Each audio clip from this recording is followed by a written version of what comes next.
Bien, continuamos, compañeras y compañeros. Bien, pues aquí tenemos el esquema general de Ur, que podrían considerarse la primera ciudad del mundo, aunque de pronto hay un debate por ahí en temporalidad con Uruk, que por cierto son asentamientos bíblicos. Bueno, son mencionados de pronto en la Biblia.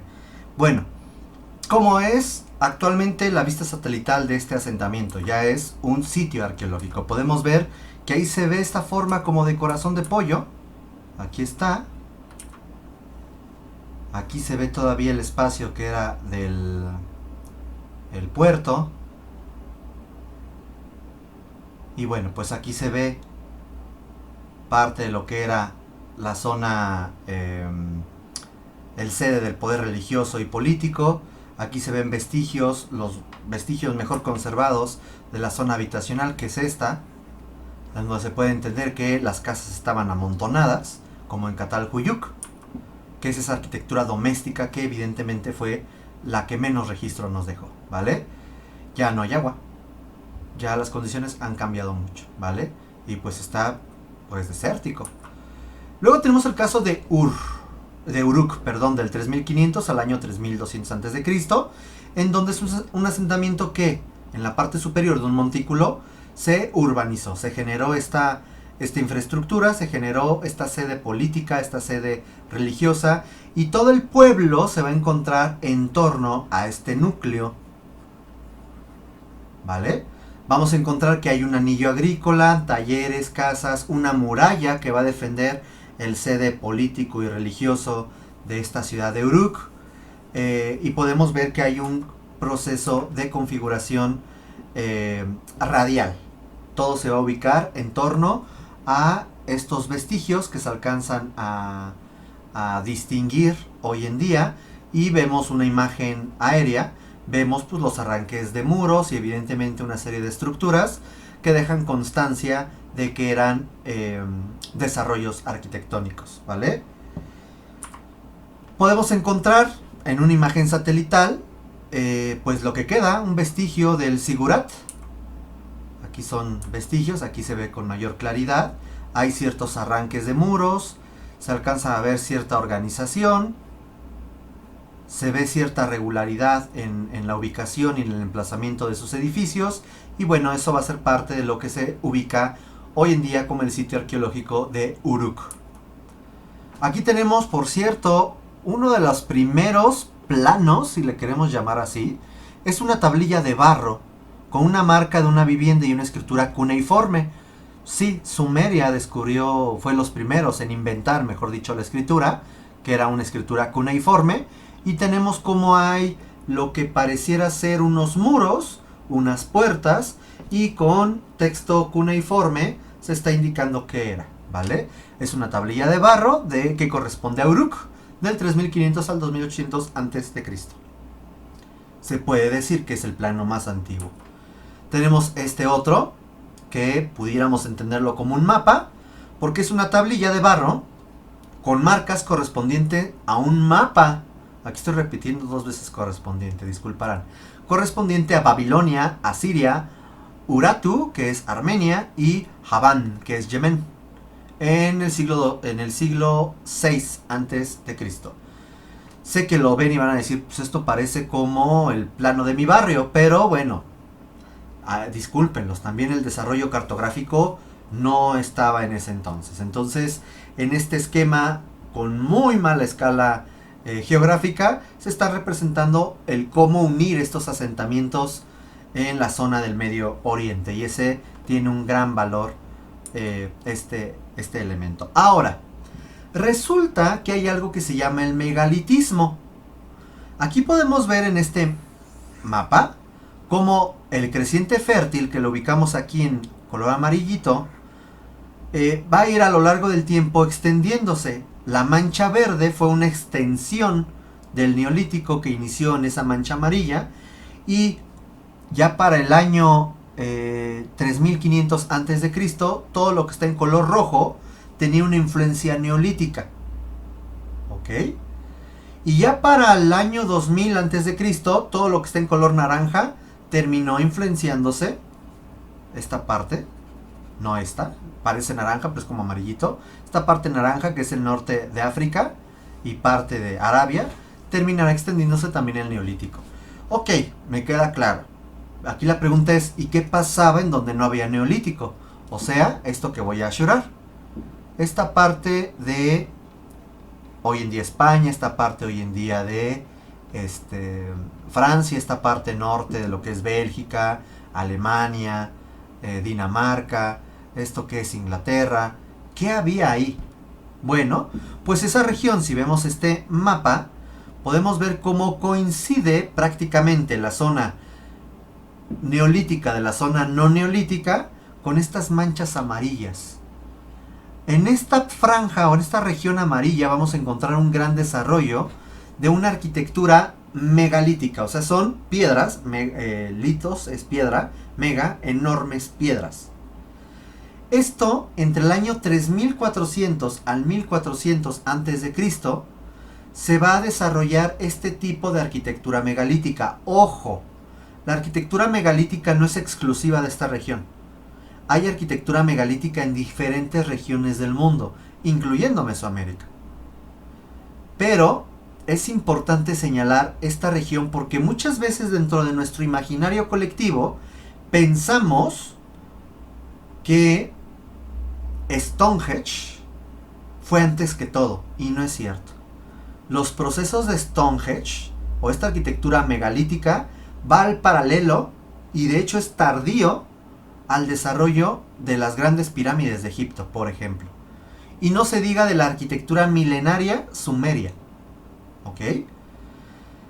Aspectos generales. En lo histórico es un desarrollo muy tardío del Neolítico, con un gobierno que se cree que era a partir de clanes y tribus. Era una sociedad no complejas, con culturas seminómadas, que se dedicaban a la caza, recolección, pesca y había una división del trabajo. Y que ellos creían en el espíritu de los elementos de la naturaleza, chamanismo, magia y ocultismo. No se sabe a ciencia cierta quiénes eran. De ahí que de pronto canales como de History Channel digan que es cosa de aliens. Porque de pronto uno dice, es que ¿cómo fue que alguien que no sabía cultivar de pronto podía mover una enorme piedra? Pues sus motivos tuvo. Por eso. ¿Ok? Y si no dejó vestigios agrícolas, bueno, pues es que no eran culturas agrícolas. Eran culturas seminómadas y bueno, por ahí van a decir, fueron los celtas. No, los celtas fue una cultura que nace de un gran grupo llamado indoeuropeos, que los vamos a ver más adelante, los vamos a mencionar. Y dirán, ¿fueron los druidas? Tampoco, los druidas cuando llegaron junto con los celtas, esto ya existía. Ok, Daniel, ¿de qué me estás hablando? Muéstrame imágenes. Ahí va. Seguramente los han visto hasta en las caricaturas.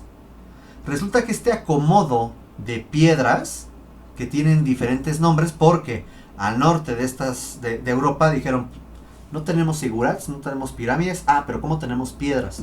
Vamos a clasificarlas. ¿Ok? Vamos a tener diferentes tipos de piedras. Los menires, que es una piedra vertical, como la que estamos viendo aquí. Un dolmen, que son dos menires y una piedra vertical, como lo que tenemos acá. Alineaciones, que son piedras sucesivas o menires sucesivos, que te generan enormes lineamientos. Esas se les llama alineaciones. Tenemos henge. Los henge son anillos de piedra o tierra.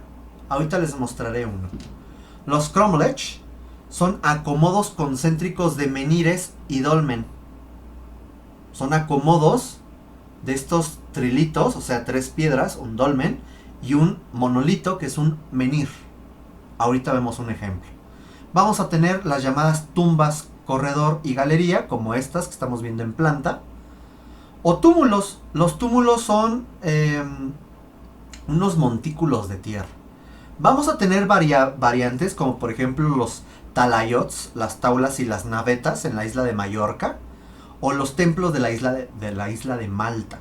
Son variantes, son enormes construcciones de piedra que de pronto, bueno, pues vienen a generar apropios y extraños. Les muestro aquí uno de los acomodos de piedra más antiguos del año 5400 a.C., Carrowmore, en Irlanda. Son un montón de piedritas que están generando un henge, un anillo, y en la parte central tenemos un dolmen. Algunas veces también se le llama una tumba o un dolmen encofrado, porque pareciera como si fuera una especie de cajita, y hasta ahí, punto. ¿Para qué servía? No se sabe. Que para observar el sol, para mi parecer demasiado complejo. Que canibalismo, se han encontrado vestigios ecofactos, sí, pero no se sabe qué fin tuvieron. Aquí hay unas de las alineaciones más conocidas, son las de Karnak. Ojo, hay una ciudad en Egipto llamada Karnak, pero es con K de kilo. Este es Karnak con C y está en Francia.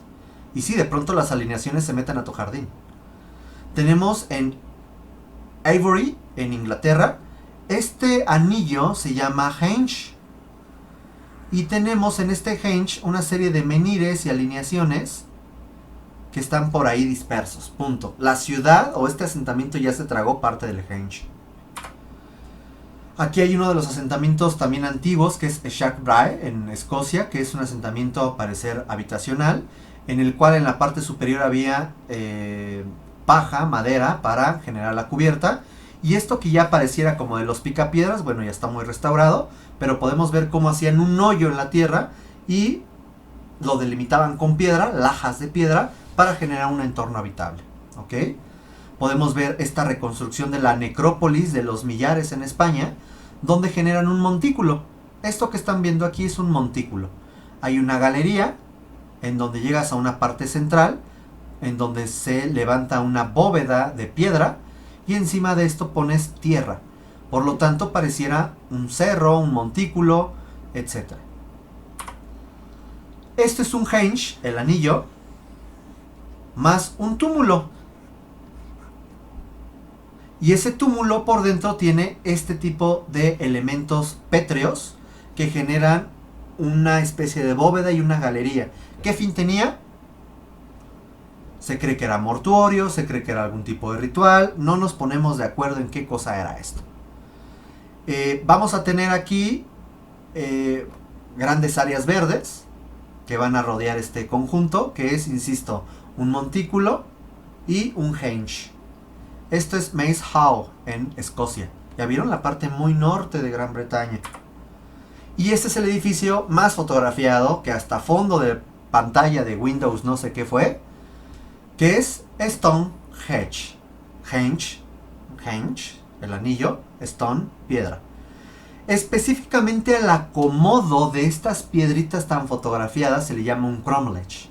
Y este cromlech es un acomodo de estos trilitos, o sea, un dolmen, y un monolito que se le llama menhir. Menhires, y de pronto por ahí una que otra alineación, unas piedritas más chiquitas, que están dentro de un gran anillo. Y se acabó. ¿Qué función tiene? No se sabe y se especula mucho. Eso ya está restauradísimo. Ojo, los primeros elementos datan del año 3000 a.C. Antes de las pirámides de Egipto, sí. Pero propiamente este acomodo que estamos viendo es del año 1500 a.C. O sea, 1000 años después de las pirámides de Egipto. ¿Ok? Esta piedra, aquí la idea es cómo demonios tallaron eso y cómo lo cargaron. Como yo no puedo hacerlo, se lo atribuyo a los aliens. No, por favor.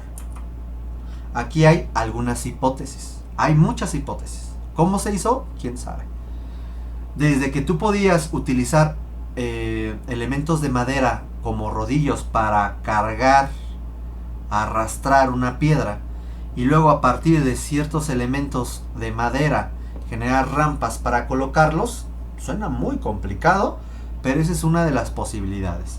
Otra de las posibilidades era generar un hueco, jalar la piedra, hincarla, o sea, enterrarla, pararla, generar una rampa de tierra entre ese lito, esa piedra, y la superficie natural de la tierra, que es esto amarillo, para poder cargar una piedra y ponerla encima de esas otras dos piedras, lo cual terminaría formando un túmulo. Entonces yo me pregunto, si a este cromlech arriba le pongo tierra, y a lo mejor faltó la galería, pues a lo mejor era esto. pero inconcluso. Puede ser. Otros dicen que realmente, por sus observaciones, era un observatorio solar, para observar el movimiento del sol a lo largo del día. Ok, aquí mi pregunta es, ¿para qué carajo si no cultivaban? Ok, a lo mejor no cultivaban, pero le daban un poder sagrado al sol, le daban un poder sagrado a los astros. Podría ser. ¿Se han encontrado huesos? Sí. ¿Se creen que eran caníbales? Lo han dicho algunos. ¿Se encontraron una botella de Oporto? Sí, también. Eso significa que le metieron mano por allá en el siglo XIX y siglo XX. Dentro de este nacionalismo inglés del siglo XIX también se le metió mucha mano a este edificio. Ya que mientras que otros tienen pirámides, otros tienen grandes edificios, ¿qué tiene la antigüedad Gran Bretaña? Piedras. Y entonces comienzan a generar también esta divulgación o esta difusión cultural del megalitismo. Y tenemos otras construcciones en España, en las islas donde está Ibiza, las islas de Mallorca. Vamos a encontrar los talayots, las taulas y las navetas. Son pequeñas construcciones parece ser que estas talayots eran torres de observación militar, defensivo. Las taulas era algo así como un elemento, un monumento, un símbolo, etc. No se sabe bien qué era. Y las navetas se cree que eran posiblemente mortuorias para meter muertos. Dejen muevo la camarita porque aquí hay otra hipótesis de su movimiento. Vean, a través de las palancas, que es una de las máquinas simples, vamos a tener cómo generan diferentes niveles con maderas, rodillos, para poder levantar, hincar una piedra. Se me hace muy complicado eso, pero ahí está. Por ahí hay otra propuesta en donde se creía que estas piedras se envolvían en un montón de ramas hasta generar una especie de cilindro, las cuales iban empujando. Puede ser. Lo que es un hecho es que la cantera donde sacaron estas piedras no está a 1 kilómetro. Está a bastante kilómetros de distancia. ¿Será un misterio? Probablemente. ¿Vale? Ok, vamos a iniciar con la sesión que tendríamos que haber visto el día de hoy. Pero esa sesión la vamos... voy a iniciar pues. Pero la van a terminar viendo, digamos que online, a lo largo de esta semana, para que ustedes generen un reporte. Porque acordemos que el semestre se recortó y entonces pues no hay tiempo para poder ver con amplitud este tema dentro de las 16 semanas comunes. Ahora tenemos 13 semanas. Entonces, bueno, la siguiente sesión, ahorita vamos a comenzar a hablar de Mesopotamia. Y vamos a generar esta clase de la arquitectura de Mesopotamia para que ustedes lo vean más adelante. Ya les indicaré las instrucciones en nuestro Classroom, ¿vale? Bien, vamos entonces a continuar. Bien, aquí como introducción, este tema lo vamos a desarrollar, haré el video, se lo subiré y les pediré que hagan un reporte de este video. Porque este video, insisto, sale de la calendarización, dado que no podemos quitar el tema, es importantísimo, pero tampoco podemos meterlo dentro de nuestras sesiones. Bueno, ya les explicaré bien a qué me refiero con todo esto. Simplemente como introducción, ya platicamos de la revolución urbana. Resulta que mencionamos que Ur y Uruk son de las ciudades más antiguas y se encuentran en Sumeria. Ustedes dirán, ¿Sumeria y Mesopotamia es lo mismo? Sí y no. Mesopotamia, como el Valle del Indo, como China, como Mesoamérica, como la región de los Andes, en pocas palabras, todas las culturas originales menos Egipto, son una zona geográfica cultural, dentro de las cuales se desarrollaron varias culturas, y la historia de estas regiones se va enfatizando o enmarcando por el apogeo de una u otra cultura. Por ejemplo, en Mesoamérica, los olmecas nunca conocían a los teotihuacanos, pero la influencia olmeca influyó en Teotihuacán. Los mexicas no conocieron a los teotihuacanos, pero lo teotihuacano influenció a culturas del posclásico como los mexicas. los mexicas que se influenciaron además de los toltecas y así. Por lo tanto vemos que hay auges. Lo mismo va a pasar aquí en Mesopotamia. Mesopotamia es una región. No podemos hablar de un imperio mesopotámico porque nunca existió. No podemos hablar de la cultura mesopotámica porque la cultura mesopotámica como tal no existe. Son culturas de Mesopotamia, entre ríos. Eso significa Mesopotamia. Como las culturas del Indo, nos está hablando de que hay varias culturas en el Valle del Indo. Aquí tendríamos de hecho que referirnos, si fuéramos muy estrictos, tendríamos que decir las culturas de Mesopotamia. Y una de esas culturas es Sumeria, ¿vale? Vamos a encontrar que en toda esta región, que la vemos muy verde, muy bonita, bueno, que ahorita platicamos, un poquito de geografía. Este es el mar Mediterráneo, y a esta región se le llama el Levante del Mediterráneo. Y esta región va a ser fundamental porque va a ser un puente cultural de todo lo que pase aquí, o sea, del creciente fértil, hacia su influencia cultural al Mediterráneo, específicamente Grecia y Roma, que son culturas no originales. ¿Ok? Entonces este llamado Levante del Mediterráneo será muy importante. Pero Sumeria la encontramos aquí, en el llamado Golfo Pérsico, donde el río Tigris y el río Éufrates se unen y forman una tierra muy fangosa.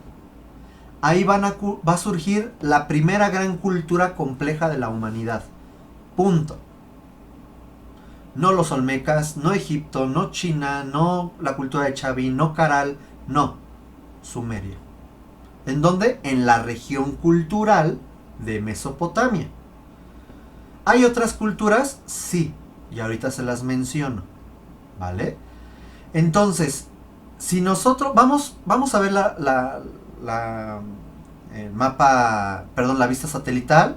Nada más mencionar que aquí está la península arábiga, Arabia Saudita, lo que hoy es en día. Estos son los montes Zagros, en donde se encontraba Persia, hoy conocido como Irán.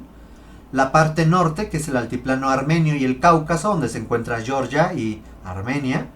Anatolia, que es una península donde se encuentra hoy en día Turquía. Y el mar Mediterráneo, la península de Sinaí, donde se une África con el Medio Oriente. Y encontraremos el delta del río Nilo, donde encontraremos la cultura egipcia. Y encontraremos el gran desierto del Sahara, o Sahara algunos le dicen, como quieran llamarle, ¿vale? Y se encuentra aquí el Mar Rojo. Ok, teniendo en cuenta estos aspectos geográficos, vemos realmente la vista satelital. No es tan verde como pensábamos. Podemos ver que hay una gran cantidad de desierto. Y estas partes oscuras son elementos montañosos en donde encontraremos los asentamientos urbanos al día de hoy. Vean cómo a esta distancia no se ven las ciudades, porque son pequeñísimas. Mesopotamia hoy coincide con el país llamado Irak y con Kuwait, ¿vale? Y evidentemente con partes de Siria, de Jordania y el levante del Mediterráneo, Líbano, Israel, etc. Vamos a hacerle un zoom a esta región. Zoom. Podemos ahora ver cómo existe este color verdoso. Resulta que ese color verdoso nos está hablando de una tierra demasiado fangosa, muy fértil, propicia para la agricultura. Aquí es muy importante que entendamos que un río, si tengo aquí yo un cerro, y aquí tengo, y aquí tengo el mar, cuando el río cae y llega al mar, podríamos decir de forma muy general, que el río podría dividirse en un río alto y en un río bajo. El río bajo es el que está próximo al mar y el río alto es el que está próximo a la punta del cerro o de la montaña. Bajo esa lógica, las montañas de donde viene el río Tigris y Éufrates se encuentran aquí al norte. Y donde se unen y forman el delta y desembocan en el mar es esta parte. Por lo tanto, esto es río arriba y acá río abajo, o río alto y río bajo. Ok, Daniel, ¿por qué me estás contando eso? Porque resulta que Mesopotamia se va a dividir en dos regiones. la Baja Mesopotamia y la Alta Mesopotamia. Ya saben por qué se llama baja y por qué se llama alta. No tiene nada que ver con que sea norte y sea sur. Aguas, porque Egipto también se divide así: el Alto Egipto y el Bajo Egipto. Y uno piensa que es igual que aquí, y no es cierto. El Alto Egipto está hacia el sur y el Bajo Egipto está hacia el norte. Y aquí es al revés. La Baja Mesopotamia está al sur y la Alta Mesopotamia al norte. Ahí está, Mesopotamia. Y es muy importante, vuelvo a mover esta camarita y aquí terminaremos la sesión. Quiero que vean cómo hay una mancha roja. Esa mancha roja es la cultura sumeria, la inicial. Después llega el énfasis, el apogeo de otra cultura cuya capital se encontraba en Akkad. Esta cultura se va a llamar acadios. Y los acadios terminan absorbiendo a los sumerios y serán toda esa mancha verde. Luego vendrían otras culturas como los asirios o los babilonios, que van a tener diferentes épocas de apogeo y diferente amplitud territorial en esta región. Hasta que un día llegaron los persas, los conquistaron y se acabó Mesopotamia. Bueno, las culturas dominantes de Mesopotamia. ¿Ok? Esto lo vemos la siguiente video. Nada más quiero que marquemos esta periodización. Tenemos esta línea del tiempo marcando al año 4000 a los sumerios, al año 539 a.C. y podemos ver que hay varios dominios culturales: los sumerios, acadios, babilonios, asirios, de nuevo los babilonios, y a este periodo se le llama neobabilonio, y vamos a tener diferentes tipos de arquitecturas y énfasis en su arquitectura. Desde una arquitectura muy perecedera, porque la región de Sumeria es mucha humedad y la arquitectura no prevaleció, hasta la arquitectura suntuaria, militarista, finamente decorada, con unas técnicas constructivas muy interesantes de Babilonia. La ciudad de Babilonia, las murallas de Babilonia, los jardines colgantes de Babilonia, etc. Pero vean, eso ya es lo más reciente de la historia de Mesopotamia, en comparación con lo más antiguo. Aquí dejamos esta sesión, esta fue una introducción, y generaré el video de la arquitectura de Mesopotamia para que ustedes puedan verlo más adelante. Muchísimas gracias, compañeras y compañeros, cuídense y hasta luego. Bye.